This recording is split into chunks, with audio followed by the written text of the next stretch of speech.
Bonjour chers étudiants, j'espère que vous allez tous bien et comme on a fait l'autre fois une partie sur la vanne, la décision d'investissement, alors c'était une partie du cours. Je vous ai déjà promis de vous proposer une application. Voilà la première application. Alors on vous propose par exemple dans un exercice un projet pour une entreprise à étudier. Elle va prendre une décision soit d'investir, soit non. C'est-à-dire elle va accepter ou bien elle va rejeter ce projet.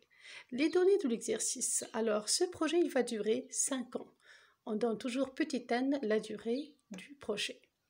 Et avec un taux d'actualisation, petit i, c'est 3%, c'est-à-dire 0,03. Et I0, c'est le coût initial du projet. Alors on a 120 000 là.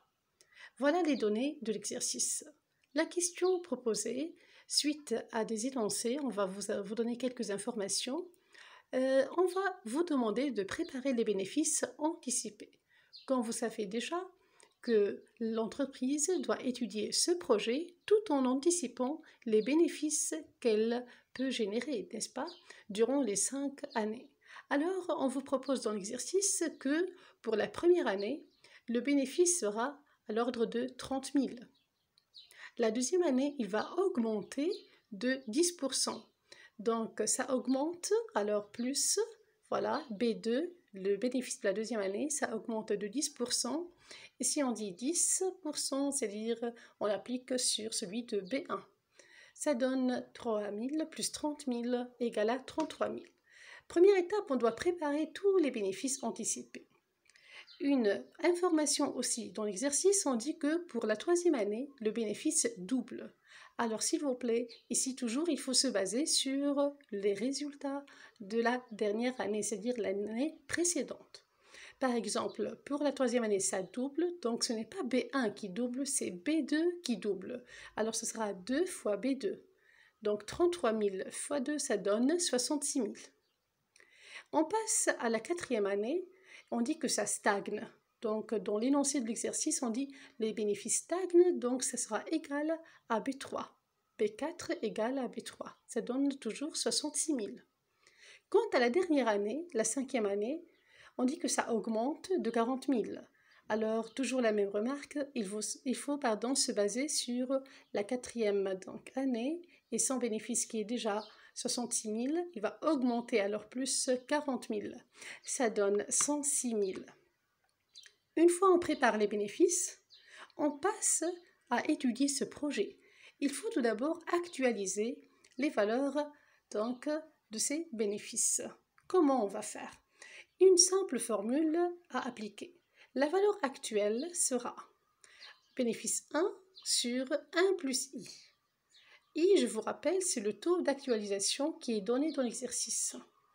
Donc, on passe à la deuxième année, on aura B2 sur 1 plus i, le taux au carré.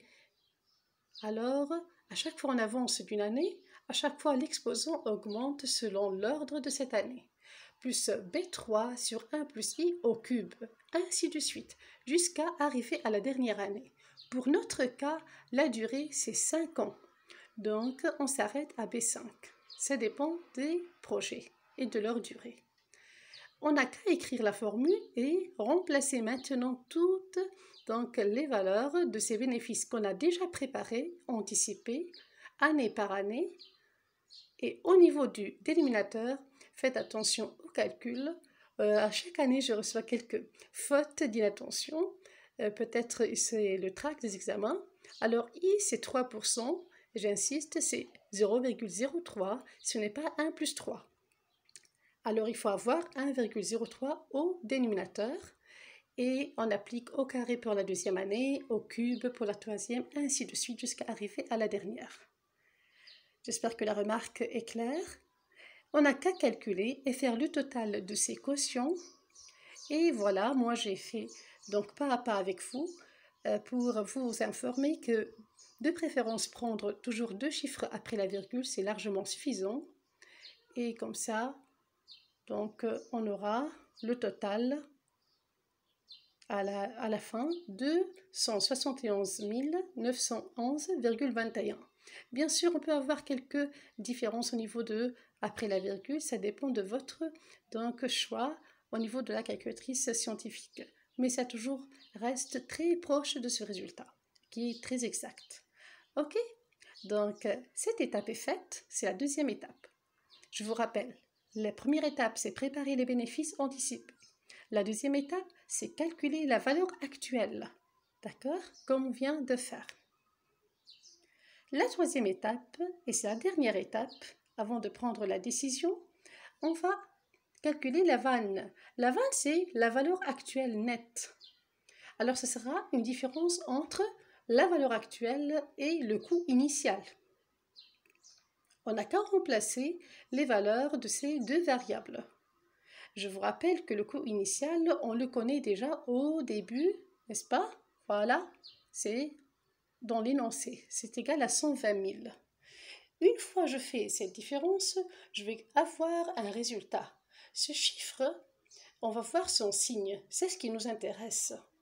Parce que si c'est positif, ça veut dire que les valeurs actuelles sont supérieures au coût initial. Et la valeur actuelle, ça représente tous les bénéfices générés. Autrement dit, si la vanne est positive, alors tous les bénéfices générés, anticipés et actualisés seront supérieurs à ce coût de ce projet. Bien sûr, c'est un bon signe. Ça veut dire que ce projet il est rentable. On va générer des gains qui vont dépasser le coût.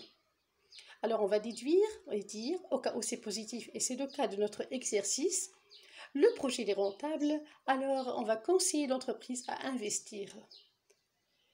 Et si c'est l'inverse, ici je vous rappelle un peu de la partie que j'ai fait déjà dans la capsule précédente au niveau de notre cours. Au cas où la vanne elle est négative, c'est toujours VA moins I0 et non pas I0 moins VA s'il vous plaît. Donc ne pas inverser et soyez toujours logique au cas où vous avez eu des doutes. C'est toujours les bénéfices moins le coût. Au cas où c'est négatif, alors on va dire que les bénéfices sont inférieurs au coût. Et bien sûr, aucune entreprise ne va investir et prendre donc le risque avec un projet qui n'est pas rentable. La vanne négative, projet non rentable, alors on dit à rejeter. Et il y a bien sûr troisième possibilité d'avoir la vanne égale à 0. La vanne est nulle, ça veut dire que les valeurs actuelles sont égales au coût initial. Ici, donc, puisque c'est une anticipation et puisque c'est un étude de projet, il y a toujours un risque, n'est-ce pas? On va dire que l'entrepreneur est indépendant, donc il est neutre et il a donc la possibilité soit d'investir, soit de rejeter.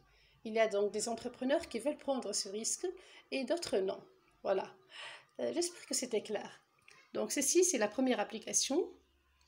Vous n'avez qu'à la refaire pas à pas et maîtriser ces trois étapes. La prochaine fois, on aura, c'est sûr, une nouvelle capsule avec une nouvelle application.